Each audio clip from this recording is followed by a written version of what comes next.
आपल्या सर्वांचं आपल्या कट्टा इंजिनियर्स या युट्यूब चॅनलवरती सहर्ष शिकताय ना, शिकायलाच पाहिजे. आज आपण या व्हिडिओमध्ये simple stresses, strain and elastic constant या चॅप्टर मधील type 1C step or varying cross sectional वर डिपेंड न्यूमरिकल नंबर 3 पाहणार आहोत. A bar having cross section as given in figure is subjected to a tensile load of 150 kilo newton. जो काही load आहे तो आपल्याला टेन्साईल मध्ये दिलेला आहे 150 kilo Newton. Calculate the change in length of each part. प्रत्येक पार्टचा आपल्याला काय करायचं आहे, change in length find out करायला सांगितलेलं आहे with the total change in length. आणि आपल्याला काय करायला सांगितलंय, संपूर्ण बारचं जे काही चेंज इन लेंथ आहे ते आपल्याला फाइंड आउट करायला सांगितलेलं आहे. यंग मॉड्युलस सी किती दिलाय, 2 × 10⁵ न्यूटन पर mm स्क्वेअर. आणि बाकीचा सर्व काय जो डाटा आहे तो आपल्याला गिवन डायग्राम मध्ये दिलेला आहे. तर सर्वप्रथम काय करूया, या संपूर्ण बारची चेंज इन लेंथ साठी काय फॉर्म्युला असतो तो आपण नोट डाऊन करूया. Change in length for total bar. Section किती आहेत, सेक्शन नंबर 1, 2, 3. मग तिघांची ऍडिशन करूया. Change in length for section 1 plus change in length for section 2 plus change in length for section 3. Change in length साठी जो formula असतो तो आपल्याला माहित आहे. तो काय फॉर्म्युला असतो, PL divided by AE for section 1. संपूर्ण सेक्शनला फोर्स कसा आहे, टेन्साईल आहे, म्हणून संपूर्ण काय होणार, पॉझिटिव्ह येणार. जर कॉम्प्रेसिव्ह असतं तर निगेटिव्ह घेतलं असतं, म्हणून काय होणार, आता सर्व व्हॅल्यू आपण प्लस मध्येच घेणार आहोत. सेकंड सेक्शन साठी चेंज इन लेंथ साठी फॉर्म्युला काय असतो, PL divided by AE for section 2 plus third section साठी सुद्धा सेम फॉर्म्युला असणार, PL divided by AE for section 3. या प्रत्येकाचं आपल्याला काय करायला सांगितलंय, इंडिव्हिज्युअल कॅल्क्युलेट करायला सांगितलंय. आणि त्यानंतर त्या तिघांची ऍडिशन केल्यानंतर काय होणार आहे, संपूर्ण बारचं चेंज इन लेंथ मिळणार आहे. मग आता बघा, पहिल्या सेक्शन साठी बघा, हा सेक्शन फोर्स माहित आहे का, 150 किलो न्यूटन दिलाय. लेंथ माहित आहे का, 2 मीटर दिलेले आहे. एरिया काय, कोणता सेक्शन आहे हा, डायमीटर दिला म्हणजे सर्क्युलर इन क्रॉस सेक्शन, म्हणजे एरिया फाइंड आउट करावा लागेल आपल्याला. सर्वांची एरिया फाइंड आउट करूया. A1 पहिल्या सेक्शन साठी सर्क्युलर असल्यामुळे काय करणार, पाय D1 स्क्वेअर डिवायडेड बाय 4. दुसऱ्या सेक्शन साठी बघा, तो सुद्धा डायमीटर 10 दिलेला आहे. डायमीटर म्हणजेच काय, सर्क्युलर इन सेक्शन असणार. सर्कलचा एरिया कसा काढतो आपण, पाय D2 square divided by 4. D1 D2 काय घेतलं, पहिल्या सेक्शनचा D1 डायमीटर, दुसऱ्या सेक्शनचा D2 डायमीटर, तिसऱ्या सेक्शन काय आहे, तो सुद्धा डायमीटर दिलेला आहे. म्हणजे हा सुद्धा कसा आहे, सर्क्युलर. म्हणजेच कशी डायग्राम येणार बघा,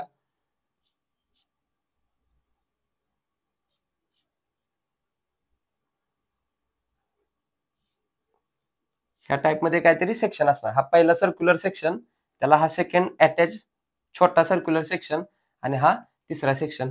आणि याला फोर्स P काय करतोय, 150 किलो न्यूटन एवढा काय करतोय, टेन्साईल असल्यामुळे सर्व आपण पॉझिटिव्ह घेतले.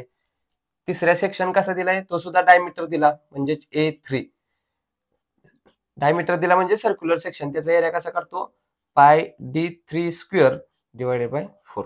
सर्वांची व्हॅल्यू पुट करूया. पाय ऍज इट इज. पहिल्याचा डायमीटर किती आहे, 30 mm. ऑलरेडी MM मध्ये असल्यामुळे युनिट कन्व्हर्जन करण्याची गरज नाही. 30चा स्क्वेअर डिवायडेड बाय 4. जे काय आन्सर येते पुन्हा कॅल्क्युलेट करूया. पाय ऍज इट इज D2. दुसऱ्या सेक्शनचा डायमीटर किती दिला आपल्याला, 10 mm. ऑलरेडी MM मध्ये असल्यामुळे युनिट कन्व्हर्जन करण्याची गरज नाही. 10चा square divided by 4. Next D3. तिसऱ्याचा किती आहे, 45 mm. ऑलरेडी MM मध्ये, पाय 45चा square divided by 4 is equal to, calculate करूया सर्व व्हॅल्यू. फर्स्ट पहिल्याचा बघा एरिया, शिफ्ट धरून EXP दाबल्यानंतर पाय ब्रॅकेटमध्ये 30चा square bracket complete is equal to divided by 4. 706.858. 58 म्हणजे 6 म्हणून 86. हा 30 mm आहे आणि MM चा स्क्वेअर काय होणार, MM स्क्वेअर एरिया होणार. नेक्स्ट शिफ्ट धरून EXP दाबल्यानंतर पाय ब्रॅकेटमध्ये 10चा square bracket complete is equal to divided by 4. Answer किती आलं, 78.539. म्हणजेच 4 म्हणजेच 5 4 10 mm आहे आणि MM चा स्क्वेअर काय असणार आहे, MM स्क्वेअर. एरिया कसा असतो आपला, MM स्क्वेअर. कारण बघा हा 30 mm आहे आणि MM चा स्क्वेअर केला काय होणार, MM स्क्वेअर. म्हणून MM स्क्वेअर मध्ये एरिया. हा 10 mm चा स्क्वेअर केला mm स्क्वेअर एरिया झाला. थर्ड साठी बघा पाय शिफ्ट करून एक्सपी बटन दाबल्यानंतर पाय 45 चा स्क्वेअर ब्रॅकेटमध्ये bracket complete is equal to divided by 4 किती आलं 1590.431 हे ऑलरेडी आहे. चा स्क्वेअर केल्यानंतर काय होणार स्क्वेअर. म्हणून आपण एरिया काय लिहित असतो स्क्वेअर मध्ये लिहित असतो. म्हणजे तिघाचा एरिया आपण इथं फाइंड आउट केलेला आहे. त्या सर्व व्हॅल्यू आता काय करूया आपण इथं पुट करूया. पहिल्यासाठी बघा 4 सगळ्यासाठी सेम आहे. संपूर्ण सेक्शनला 150 किलोन्यूटन टेन्साईल असल्यामुळे काय करायचं संपूर्ण याला पी कसा असणार आहे कॉमन. परंतु आपल्याला त्यांनी इच पार्ट काढायला सांगितले त्यामुळे काय करूया प्रत्येकाच्या सेपरेट व्हॅल्यू पुट करूया. मग फोर्स किती आहे तो 150 किलोन्यूटन त्याचा आपल्याला न्यूटन मध्ये करायचा आहे. म्हणून काय करत असतो किलो म्हणजेच काय असतं 10⁻³ इंटू लेंथ किती आहे पहिल्या सेक्शनची 2 मीटर. 2 आपल्याला इथं मीटरच्या ऐवजी काय लागतं मग मीटरचं कसं करायचं तर टोटल युनिट कन्व्हर्जन आपण युनिट कन्व्हर्जन या व्हिडिओमध्ये पाहिलेलं आहे. त्याची डिस्क्रिप्शन मध्ये लिंक ठेवतो तिथून तुम्ही तो व्हिडिओ पाहू शकता. तर मीटरचं कसं करत असतो दिलेल्या व्हॅल्यूला इंटू 10⁻³ केल्यानंतर मीटरचं होतं. Next area for section 1 find out केलेला आहे किती आहे तो 706.86 ऑलरेडी मध्ये काढल्यामुळे युनिट कन्व्हर्जन करण्याची गरज नाही. नेक्स्ट यंग मॉड्युलस तिन्ही सेक्शन एकाच मटेरियल पासून बनल्यामुळे आपल्याला त्यांनी फक्त एकच यंग मॉड्युलस दिलाय तो किती आहे 2 × 10⁻⁵. आपल्याला न्यूटन पर स्क्वेअर मध्ये लागतं ऑलरेडी त्यांनी तसंच दिलंय म्हणून युनिट कन्व्हर्जन करण्याची गरज नाही. हे झालं पहिल्या सेक्शनचं. प्लस दुसऱ्या सेक्शनचं बघा फोर्स सगळ्याला कॉमन आहे 150 किलोन्यूटन आहे. किलोन्यूटनचं न्यूटन कसं करतो इंटू 10⁻³ इंटू लेंथ किती आहे दुसऱ्या सेक्शन साठी 4 मीटर.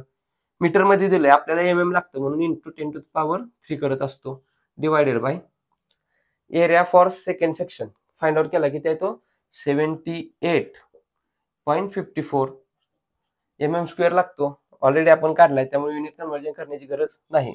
नेक्स्ट यंग मॉड्युलस तिन्ही मटेरियलला सेम असल्यामुळे किती येणार तो तर आपण जो नोट डाऊन केलाय तो चित्त आपल्याला घ्यावा लागेल 2 × 10⁵ प्लस तिसऱ्या सेक्शन साठी बघा फोर्स तिघांसाठी कॉमन आहे किती आहे तो 150 किलोन्यूटन. न्यूटन कसं करतो इंटू 10⁻³. नेक्स्ट लेंथ तिसऱ्या सेक्शनची लेंथ किती आहे 2 मीटर. आपल्याला मध्ये लागतं मीटरचं कसं करतो दिलेल्या व्हॅल्यूला इंटू 10⁻³ केलं की मीटरचं होतं. Next area for third section इथं फाइंड आउट केला किती आहे तो 1590.431 इंटू यंग मॉड्युलस ही तिन्हीला सेम असल्यामुळे as it is value put करूया 2 × 10⁵. तिघाच्या सेपरेट व्हॅल्यू फाइंड आउट करून इथं टोटल ऍडिशन करूया. फर्स्ट ब्रॅकेट मध्ये बघा 150 × 10⁻³ into 2 × 10⁻³ bracket complete divided by second bracket मध्ये 706.86 into 2 × 10⁻⁵ bracket complete is equal to केल्यानंतर आन्सर किती आला आपला 2.122 प्लस सेकंडचा आन्सर बघा फर्स्ट ब्रॅकेट मध्ये 150 × 10⁻³ into 4 × 10⁻³ bracket complete divided by 78.54 into 2 × 10⁻⁵ bracket complete is equal to किती आलं ते 38.197 प्लस थर्ड सेक्शनचं कॅल्क्युलेशन करूया.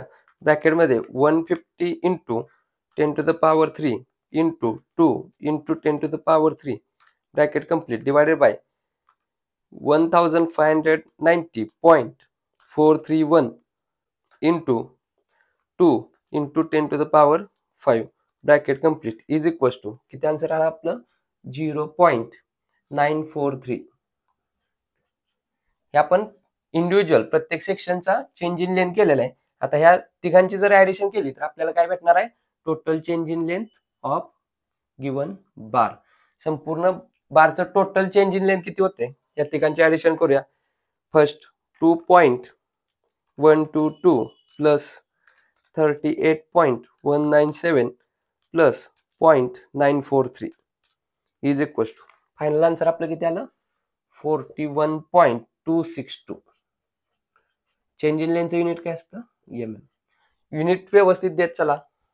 तर mm स्क्वेअर आणि युनिट कन्व्हर्जनचा जिथं पार्ट येतो तिथं युनिट कन्व्हर्जन करत जावा. किलोमीटरचं न्यूटन मध्ये कसं करतो इंटू 10⁻³ मीटरचं mm मध्ये कसं करत असतो इंटू 10⁻³ या व्हिडिओच्या रिलेटेड जर तुम्हाला काही डाऊट्स असतील तर तुम्ही कमेंटद्वारे कळवा. हा व्हिडिओ आवडला असेल तर नक्की लाईक करा आणि या गोष्टी जास्तीत जास्त आपल्या मित्रांपर्यंत शेअर करत चला, जेणेकरून आपल्यासोबत आपल्या मित्रांचाही चांगला फायदा होईल. अजून आपल्या कट्टा इंजिनियर्स या चॅनल जर सबस्क्राईब केले नसेल तर सबस्क्राईब करून समोरील बेल आयकॉन दाबा, जेणेकरून असेच नवनवीन व्हिडिओ तुम्हाला सर्वात अगोदर पाहता येतील. पुन्हा भेटू याच टाईपवरील न्यूमरिकल नंबर 4 घेऊन. तोपर्यंत आपल्यासोबत आपल्यांची काळजी घ्या. धन्यवाद.